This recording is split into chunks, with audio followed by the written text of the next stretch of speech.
Bonjour, aujourd'hui je vais vous parler du 8e instant de belgitude que je vous ai concocté et on va essayer de répondre à la question: est-ce que la Belgique est une patrie?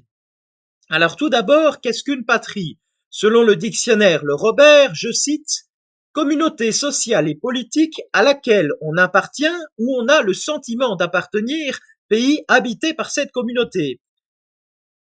Et donc, avant l'idée de Belgique, il y avait le passé tribal celte. Comme nous avions vu brièvement dans l'instant de Belgitude numéro 7, avant l'arrivée des Romains et de l'avènement de la civilisation gallo-romaine, ce qu'on appellerait aujourd'hui le territoire de la Belgique était un patchwork de tribus celtes. Il n'y avait aucune unité entre celles-ci, à part pour faire face à un ennemi en commun.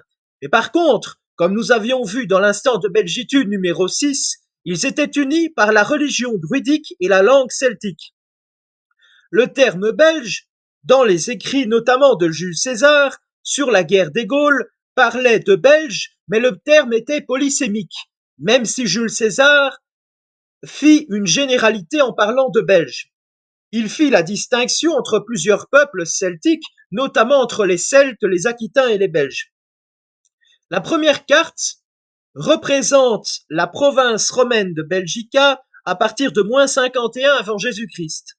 Ce qui fut appelé Belgica ou Belgique n'a pas du tout eu les mêmes frontières que la Belgique actuelle, regroupant le nord de la France, le sud des Pays-Bas et de la Rhénanie actuelle. Ce fut une simple division administrative sans identité propre belge. Plus tard, au IIIe siècle de notre ère, cette province sera morcelée en 4 divisions administratives: la Belgique inférieure et supérieure, mais aussi la Germanie inférieure et supérieure, Belgica, et ensuite les provinces issues de cette province au IIIe siècle parlaient latin. Dans le royaume mérovingien de Clovis, à la fin du Ve siècle, les Belges n'étaient de nouveau que dans ce royaume qu'une province administrative, même si les envahisseurs francs parlaient le francique. Ils ne purent imposer leur langue à la majorité de la population, et donc le latin restait de mise, les frontières franques n'ayant quasiment pas bougé depuis la période gallo-romaine. Il est intéressant de noter que durant la période post-carolingienne, c'est avec le traité de Verdun en 843 que l'empire carolingien fut partagé entre les fils de Louis le Pieux. La frontière linguistique a été directement fixée à ce moment-là, même si elle allait encore un peu bouger par la suite. Le territoire de l'actuelle Flandre occidentale et orientale revenant à la Francie occidentale et le reste du territoire de l'actuelle Belgique à la Lotharingie. Ce n'est seulement qu'en 959 que la Lotharingie sera divisée entre le duché de Basse-Lotharingie et de la Haute-Lotharingie. Pourtant, comme j'ai pu l'expliquer dans mon instant de belgitude numéro 4, le comté de Flandre restera un vassal du roi de France encore pendant plusieurs siècles, créant aussi par la même occasion une identité flamande en réaction à l'occupation française. Comme je vous l'avais expliqué dans l'instant de belgitude numéro 6, dans chaque principauté, le pouvoir politique et religieux interagissait. Et il y avait une forme d'unité en Wallonie avec la principauté ecclésiastique de Liège qui recouvrait près de 2 tiers du territoire à son apogée. Par contre, à part dans le comté de Flandre, qui avait une réelle identité, mais il n'y avait pas d'unité dans les principautés du territoire de l'actuelle Flandre. À l'époque médiévale, le patriotisme n'existait pas encore. La population devait jurer fidélité au prince qui régnait et de respecter son autorité. De même, pour les hautes classes, par exemple, un vassal devait jurer fidélité à son suzerain sous forme de cérémonie appelée hommage, où celui-ci se mettait sous sa protection. Le vassal devait jurer sur l'évangile, bref. À cette époque, même si le patriotisme n'existait pas, l'ordre social et la religion catholique faisaient partie intégrante de l'identité. C'est à cette époque, en parlant des Pays-Bas bourguignons, que grâce à plusieurs mariages successifs entre les ducs de Bourgogne et des nobles des différentes principautés, que le territoire de la Belgique actuelle, qui exclut la principauté ecclésiastique de Liège, qui excluait la principauté ecclésiastique de Liège, qui était une principauté à part, mais sinon toutes les principautés avaient le même monarque, donc l'on peut dire que c'est à cette époque qu'il y avait déjà une forme d'unité féodale gouvernementale. Certains linguistes expliquent aujourd'hui que c'est à cette époque que va commencer à se former différents patois comme le wallon ou le flamand, le français étant encore seulement parlé par certains nobles français, dans l'administration et aussi dans l'église, c'était par contre toujours le latin qui dominait. En dehors du territoire de la Belgique actuelle, cet ensemble bourguignon englobait aussi les Pays-Bas actuels et des régions de France actuelles comme le Grand Est et la Bourgogne-Franche-Comté, la Picardie et le Nord-Pas-de-Calais. Le territoire des Pays-Bas espagnols par rapport aux Pays-Bas bourguignons avait perdu beaucoup de territoire en France. Charles Quint va mettre en place des lois qui permirent que dans l'administration, qu'il y ait aussi bien des textes qui soient rédigés en langue flamande ou tiwa, dialecte du flamand, et en français, ce qui fut assez moderne pour l'époque. Ce territoire fut appelé les 17 provinces et regroupait le territoire de l'actuelle Belgique, moins la principauté ecclésiastique de Liège, plus ce territoire des Pays-Bas actuels. À l'époque, en tout cas à cette époque-là, une idée a germé et c'était celle du Leo Belgicus, et qui fut l'idée que les Pays-Bas espagnols de l'époque ressemblaient à un lion, Leo Belgicus signifiant lion de Belgique, car l'indépendance et depuis lors, notre pays a utilisé ce lion comme emblème de la Belgique, appelé aussi lion du Brabant.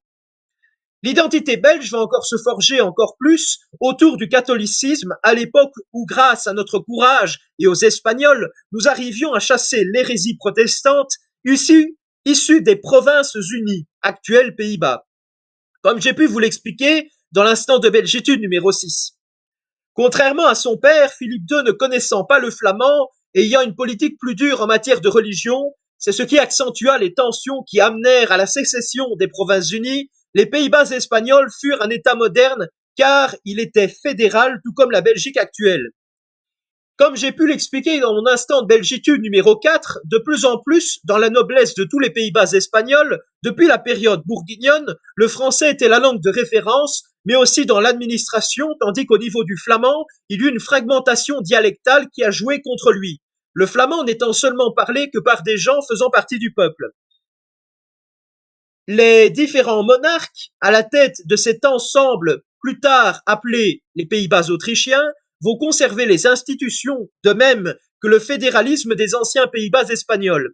Il est intéressant de noter que jusqu'en 1740, à Vienne, dans le Conseil des Pays-Bas, qui sera appelé plus tard en 1757 le Bureau belge, donc une identité belge était déjà bien présente à l'époque, il y eut au fur et à mesure du temps une centralisation de plus en plus forte de la part des Autrichiens. Concernant le français, il resta toujours important dans l'administration, les différents patois étant cantonnés aux villes. Par contre, les documents locaux étaient en brabançon ou en flamand, dans le territoire de la Flandre actuelle, et en Wallonie en français. Joseph II, empereur d'Autriche, en tout cas empereur du Saint-Empire, voulait abolir les différents privilèges des principautés, l'allemand étant imposé lorsqu'il y avait notamment aussi des communications avec Vienne, Joseph II voulut créer un État moderne. Par la suite, les libéraux et les catholiques belges, pour faire face à l'ennemi autrichien, se sont unis, malgré leurs nombres différents, autour de deux mouvements. D'un côté, le statisme, plus de tendance catholique, et le vonkisme, plus de tendance libérale. Mais cet État ne va pas subsister très longtemps. Il est pourtant assez intéressant de noter la présence sur cette pièce que vous voyez là du Leo Belgicus, symbole de la Belgique.